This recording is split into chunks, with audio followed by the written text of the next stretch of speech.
This is a project I've been working on for a while, and I'm really excited to pop it out of the mold and see how it looks. I'm definitely still learning how to do the resin and make the pretty ocean waves, but I think this probably turned out really well. So let's pop it out and see what it looks like.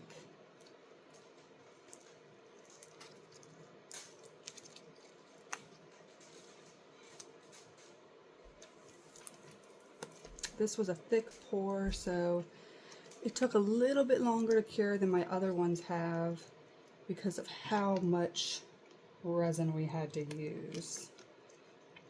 And I just love the color of this blue in here. It's so pretty and it shimmers. I'm really happy with how this turned out. I'm not sure what I'm going to do with it yet, but there's the back side.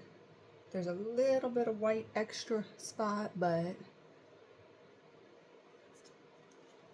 I really like this turtle. And you can see the shells